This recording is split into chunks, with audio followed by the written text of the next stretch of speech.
आइए जानते हैं आज के कुछ अंतर्राष्ट्रीय खबरों को। पहले एक नजर आज की हेडलाइंस पर। पहलगाम हमले पर बोले सीएम उमर अब्दुल्ला, अब किस मुंह से मांगूंगा पूर्ण राज्य का दर्जा। फ्रांस से राफेल लड़ाकू विमान का सोर्स कोड क्यों मांग रहा भारत। जहर उगल रहे पाकिस्तानी यूट्यूबर्स और चैनलों की बोलती बंद, भारत ने लगाया बैन। नई दिल्ली में राजनीतिक कूटनीतिक सरगर्मियां बढ़ी, क्या पाकिस्तान से युद्ध होना तय। पहलगाम हमले पर सियासत, विधायकों के बिगड़े बोल पर घिरी कांग्रेस। ट्रंप जेलेंस्की की वेटिकन वार्ता यूक्रेन में शांति ला सकती है क्या। उत्तर कोरिया ने स्वीकारी रूस की मदद के लिए सैनिक भेजने की बात। कश्मीर हमले के बाद सलमान खान का बड़ा फैसला, यूके टूर को किया रद्द।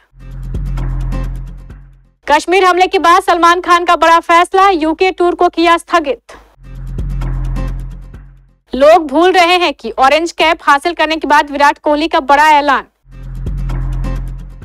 पाकिस्तान क्रिकेट टीम के पूर्व खिलाड़ी शाहिद अफरीदी ने पहलगाम हमले को लेकर विवादास्पद बयान दिया था। अफरीदी ने कहा था कि भारत खुद इस हमले का जिम्मेदार है। अब AIMIM के चीफ असदुद्दीन ओवैसी ने अफरीदी को फटकार लगाई है।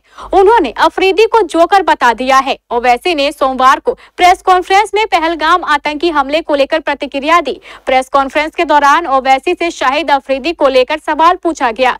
इस पर ओवैसी ने कहा, कौन है ये, नाटक है, मेरे सामने क्या जोकर का नाम ले रहे हो। ओवैसी ने पाकिस्तान को ग्रे लिस्ट में डालने की बात कही। उन्होंने कहा कि सरकार क्या करेगी और क्या नहीं करेगी यह सरकार तय करेगी। मेरी मांग है कि पाकिस्तान को फिर से STF की ग्रे लिस्ट में डालना जरूरी है। ये लोग अवैध पैसे से आतंकवाद को पाल रहे हैं।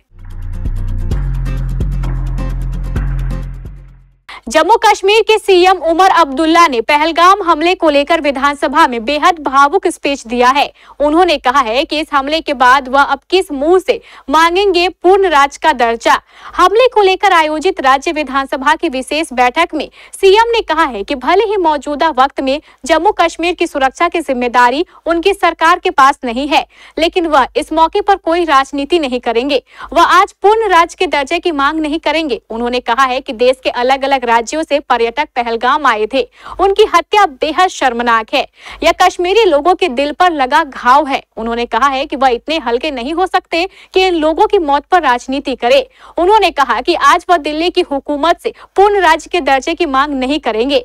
पहलगाम हमले में मारे गए 26 लोगों को श्रद्धांजलि देते हुए सीएम ने कहा है कि उत्तर से दक्षिण और पूरब से पश्चिम, कहां अरुणाचल, कहां गुजरात, कहां जम्मू कश्मीर, कहां केरल, सारी रियायतें और पूरा मुल्क इस हमले के लपेटे में है। उन्होंने कहा है कि जम्मू कश्मीर में यह हमला पहला हमला नहीं है, लेकिन बीच का ऐसा एक वक्त आया था जब 21 साल के बाद पहलगाम पर इतना बड़ा हमला हुआ है। पाकिस्तान के साथ जंग के हालात के बीच भारत ने फ्रांस से राफेल लड़ाकू विमानों का सोर्स कोड मांगा है। सोर्स कोड हासिल करने के लिए भारत ने अपनी कोशिशें काफी तेज कर दी है। एक रिपोर्ट के मुताबिक भारत का मकसद राफेल फाइटर जेट को स्वदेशी रडार, एवियोनिक्स और मिसाइलों से लैस करना है, जिसके लिए सोर्स कोड का होना बहुत जरूरी है। इसके पीछे भारत की कोशिश डिफेंस की दुनिया में आत्मनिर्भरता हासिल करने, ऑपरेशनल स्वतंत्रता बनाए रखने, विदेशी देशों पर अपनी निर्भरता कम करने और डिफेंस टेक्नोलॉजी को बढ़ावा देना है। भारत ने सरकार से सरकार सौदे के तहत फ्रांसीसी कंपनी डसॉल्ट एविएशन से 36 राफेल लड़ाकू विमान खरीदे हैं। फ्रांस की सभी राफेल फाइटर जेट्स भारत को सौंप चुका है और ये फाइटर जेट्स अब अंबाला और हासीमारा के ठिकानों से ऑपरेट होते हैं। पहलगाम अटैक के बाद पाकिस्तान प्रोपेगेंडा वॉर पर उतर आया है। दुनिया को अपना दामन पाक साफ बताता है और भारत में माहौल खराब करने के लिए उसके नेता कोई कोर कसर नहीं छोड़ रहे हैं। पाकिस्तानी न्यूज चैनल और यूट्यूबर्स इसका हिस्सा बन गए हैं। भारत ने पाकिस्तान की इस नापाक साजिश पर पलटवार किया है। भारत के खिलाफ दुष्प्रचार में लगे उसके कई न्यूज और यूट्यूब चैनलों की बोलती बंद कर दी गई है। भारत में उन पर बैन लगा दिया गया है। पहलगाम अटैक की बात जुड़ने के बाद पाकिस्तान पर सख्त एक्शन का सिलसिला जारी है। हमले के तुरंत बाद ही प्रधानमंत्री नरेंद्र मोदी की अध्यक्षता में हुई कैबिनेट कमेटी ऑन सिक्योरिटी की बैठक में सिंधु जल समझौते और पाकिस्तानी नागरिकों का वीजा रद्द करने समेत 5 कड़े एक्शन लिए गए थे।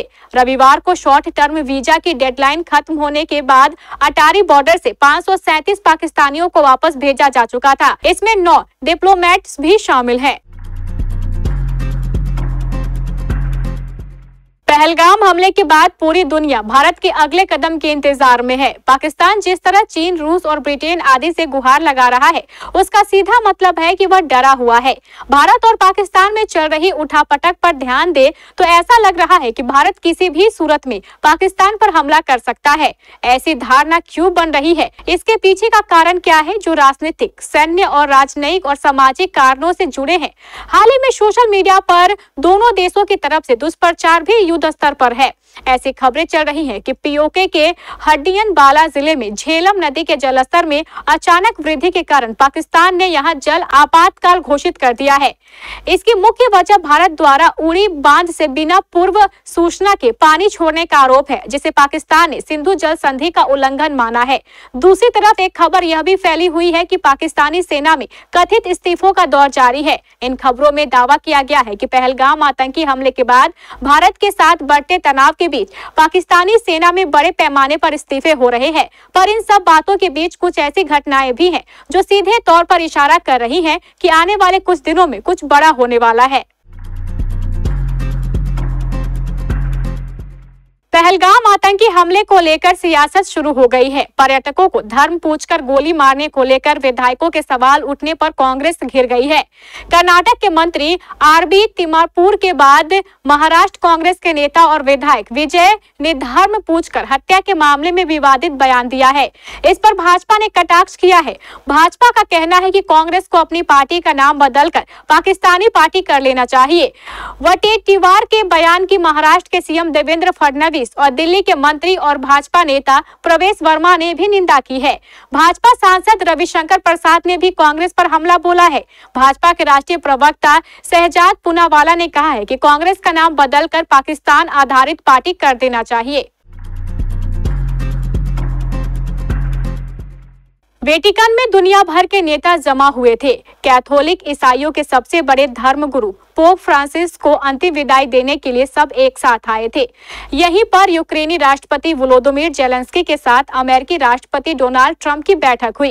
इसे दोनों पक्षों ने ऐतिहासिक बताया है। सवाल ये है कि क्या इससे यूक्रेन और रूस के बीच शांति समझौते पर मोहर लगने में मदद मिलेगी?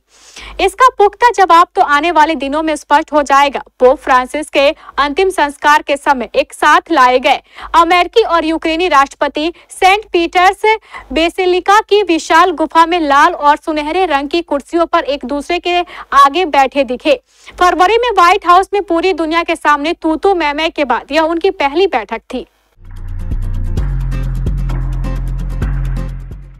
उत्तर कोरिया ने सोमवार को पहली बार यह स्वीकार किया है कि उनके यूक्रेन के खिलाफ लड़ाई में रूस की मदद के लिए अपने सैनिक भेजे थे। गौरतलब है कि यूक्रेन, दक्षिण कोरिया और अमेरिका की खुफिया एजेंसियों ने यह दावा किया था कि उत्तर कोरिया ने रूस की मदद के लिए अपने करीब 10,000 सैनिक भेजे हैं, जिन्होंने मोर्चे पर रूस की तरफ से लड़ाई लड़ी है। इसे लेकर खूब हंगामा हुआ, लेकिन उत्तर कोरिया की तरफ से अभी तक ये बात स्वीकार नहीं की गई थी। अब पहली बार उत्तर कोरिया ने यह स्वीकार किया है। उत्तर कोरिया की सरकारी मीडिया ने सेंट्रल मिलिट्री कमीशन के हवाले से एक बयान जारी कर बताया कि सर्वोच्च नेता किम जोंग उन ने रूस के साथ साझा रक्षा संधि के तहत अपने सैनिक भेजने का फैसला किया। इस फैसले का उद्देश्य यूक्रेन के नव-नाजी कब्जेदारों को तबाह करना और रूसी सशस्त्र बलों की मदद से कुर्क क्षेत्र को आजाद करना था। उत्तर कोरिया के सैनिक न्याय के लिए लड़े और वे हमारे नायक हैं, जिन्होंने अपनी मातृभूमि के सम्मान का प्रतिनिधित्व किया। पहलगाम हमले के बाद पूरे देश में गुस्से का माहौल है। आम जनता से लेकर बॉलीवुड सितारे तक इस घटना के खिलाफ आवाज उठाते हुए न्याय की मांग कर रहे हैं। इसी बीच एक्टर सलमान खान ने बड़ा फैसला लिया है। उन्होंने अपना यूके टूर को स्थगित कर दिया है। सलमान खान ने अपने इंस्टाग्राम पर एक पोस्ट शेयर किया। इसमें उन्होंने लिखा, कश्मीर में हाल ही में हुई दुखद घटना को देखते हुए भारी मन से हमने 4 और 5 मई को मैनचेस्टर और लंदन में होने वाले the Bollywood big one show UK को टालने का फैसला लिया है। हमें पता है कि हमारे फैंस इस शो का बेसब्री से इंतजार कर रहे थे, लेकिन इस दुख की घड़ी में शो को रोकना ही हमें सही लगा। हम किसी भी तरह की असुविधा या निराशा के लिए दिल से माफी मांगना चाहते हैं और अपनी समझदारी और सहयोग के लिए आभार व्यक्त करते हैं। नई तारीखों की घोषणा जल्द ही की जाएगी। आईपीएल 2025 में विराट कोहली ने कमाल कर दिया है। कोहली आईपीएल 2025 में सबसे ज्यादा रन बनाने वाले बल्लेबाज बन गए हैं। बता दें कि विराट कोहली आईपीएल के एक सीजन में 11वीं बार 400 प्लस रन बनाने वाले दुनिया के पहले बल्लेबाज बन गए हैं। इस सीजन भी कोहली 400 से ज्यादा रन बनाने में सफल हो गए हैं। कोहली इस समय आईपीएल 2025 में ऑरेंज कैप हासिल करने वाले बल्लेबाज है। वहीं दिल्ली को हराकर आरसीबी अब पॉइंट टेबल में भी पहले नंबर पर पहुंच गई है। ऐसे में किंग कोहली ने आईपीएल 2025 को लेकर बात की है। मैच के बाद बात करते हुए किंग कोहली ने माना है कि इस बार आरसीबी कुछ अलग करने वाली है। विराट कोहली ने दिल्ली पर मिली जीत के बाद कहा, यह एक बेहतरीन जीत थी, खास तौर पर सतह को देखते हुए। हमने यहाँ कुछ मैच देखे और यह विकेट उन मैचों की तुलना में अलग था। जब भी कोई लक्ष्य का पीछा करता है तो मैं डगआउट से जांच करता रहता हूं कि हम सही रास्ते पर हैं या नहीं। कोहली ने अपनी बात आगे ले जाते हुए कहा, मैं कोशिश करता हूं कि मेरे सिंगल और डबल ना रुके ताकि खेल में ठहराव ना आए। लोग समझदारी के महत्व को भूल रहे हैं और इस टूर्नामेंट में साझेदारी के महत्व से गेंदबाजों पर हावी होने की कोशिश करना अहम रहा है।